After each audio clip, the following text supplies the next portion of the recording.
بسم الله الرحمن الرحيم والحمد لله رب العالمين والصلاة والسلام على سيدنا محمد النبي الأمي وعلى آله وصحبه أجمعين.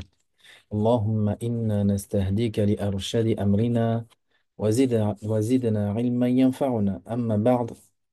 Nous continuons notre cours dans les 10 dernières nuits et les 10 derniers jours du mois de Ramadan al-Karim à partir du livre Manar al-Salikin wa Hikam al-Arifin. Manar al-Salikin, le minaret des cheminants, wa Hikamul Arifin, les sagesses des savants Arifin, gnostiques, dans le Tasawwuf.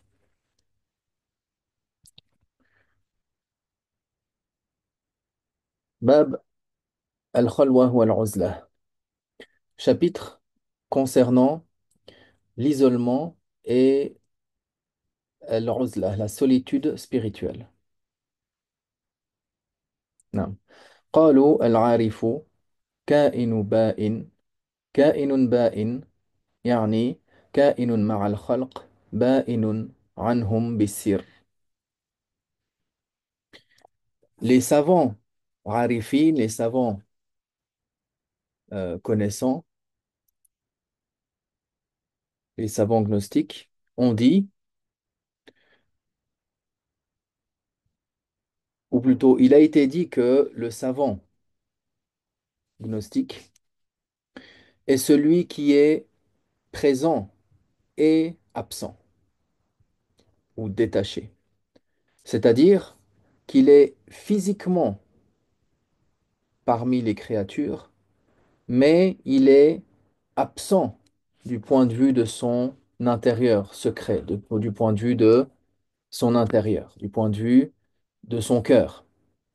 Son cœur, il est avec Allah subhanahu wa ta'ala, même s'il est physiquement présent avec les gens. Dans cette parole, dans cette sagesse, on en comprend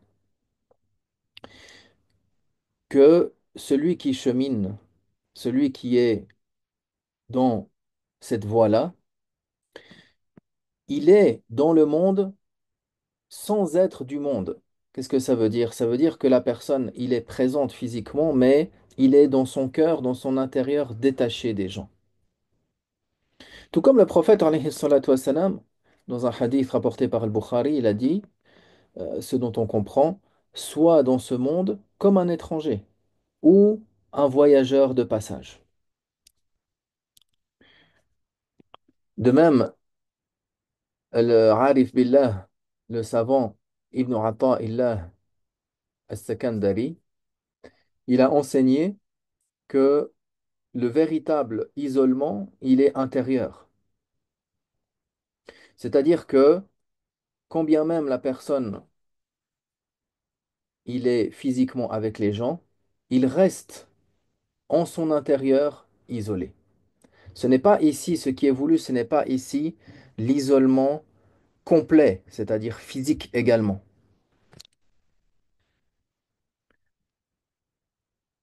وقال مكحول إن كان في مخالطة الناس خير فإن في العزلة السلامة. Ensuite, il mentionne que Makhul, il a dit, si, radiyallahu anhu, si il y a du bien dans la fréquentation des gens, il y a néanmoins dans l'isolement spirituel une sécurité. C'est-à-dire qu'il convient ici que celui qui est dans le chemin, qui est cheminant, dans la voie du tasawwuf, alors il importe qu'il fasse cet isolement-là, cette retraite spirituelle, qu'il fasse cet isolement-là. Mais cela a lieu en étant guidé par un cheikh. Si la personne de lui-même, il veut entreprendre de s'isoler, de faire beaucoup de dhikr, etc., alors il se pourrait que ça lui joue des mauvais tours.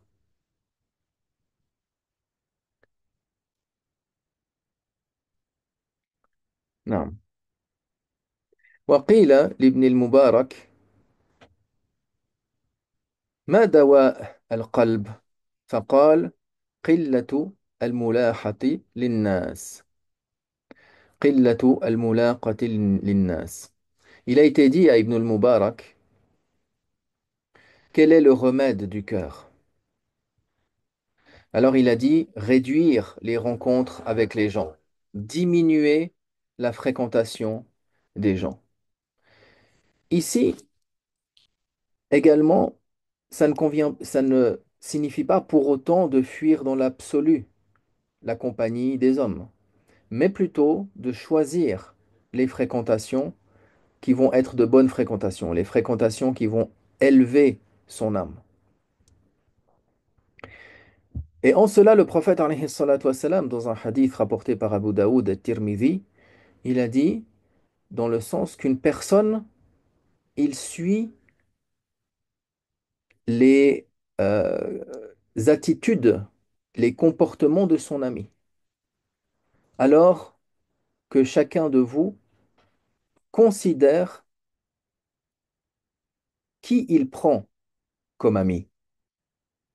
La fréquentation, l'influence, c'est quelque chose qui a un effet sur la personne.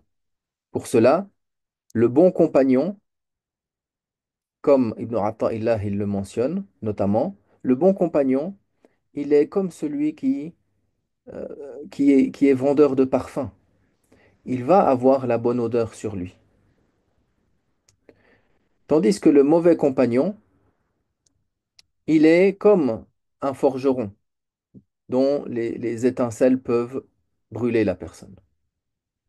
Donc, le cœur, il va être également façonné selon les relations, selon les fréquentations de la personne. Cela montre l'importance qu'il y a dans purifier son cœur et de choisir la bonne compagnie. Il y a un adage qu'on dit en français: mieux vaut être seul que mal accompagné. Et c'est une réalité, c'est quelque chose qui est vrai. Mais on peut aussi dire: mieux vaut être bien accompagné que de s'isoler et de rester tout seul. La même chose. Non.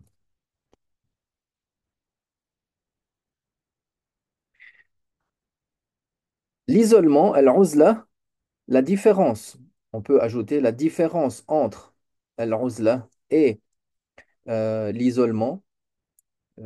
L'isolement et la retraite, si on veut, la retraite, nam, ou la solitude spirituelle. Quelle est la différence entre ces deux?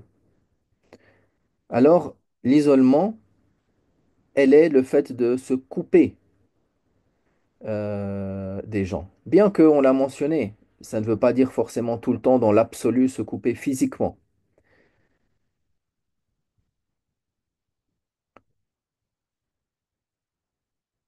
Mais le fait de s'isoler, alors ça peut être comme le fait que la personne, elle s'isole chez elle, elle s'isole dans une grotte, elle s'isole dans un endroit, même une terre qui est éloignée des gens.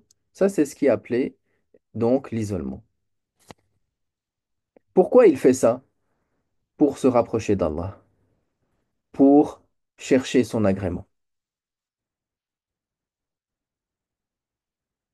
Mais quand on parle de la solitude, ou plutôt l'isolement spirituel, lorsque l'on parle de la solitude spirituelle,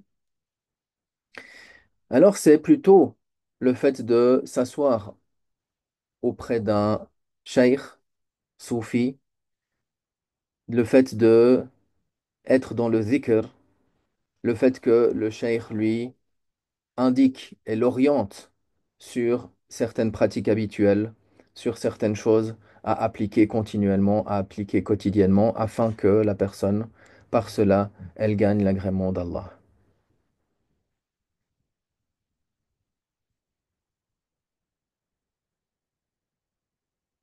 Non, mais ça, forcément, cette étape-là, forcément, comme on l'a mentionné, elle se fait auprès d'un cheikh éducateur. Tout comme la personne, il choisit la bonne fréquentation également, la personne qui veut, dans le tasawwuf, dans l'éducation de l'âme, il veut se détacher et prendre le chemin pour arriver à Allah, à avoir son agrément, alors il lui convient également de chercher un cheikh éducateur qui est dans le juste milieu, qui est dans la voie d'Ahl Sunnah, qui suit le livre, le Coran et la Sunna du prophète alayhi salatu wassalam, et ses enseignements, et qui fait tout ce travail-là et qui accompagne l'étudiant, qui accompagne le cheminement dans son, euh, dans sa voie. Inch'Allah, on s'arrête ici pour aujourd'hui et on continuera demain avec le chapitre de la piété, at-taqwa. Walhamdulillah, wa sallallahu wa sallam ala sayyidi rasulillah wa ala alihi wa sahbihi ajma'in. Wa ila liqa'in akhara, insha'Allah. Wassalamu alaikum wa rahmatullahi wa barakatuh.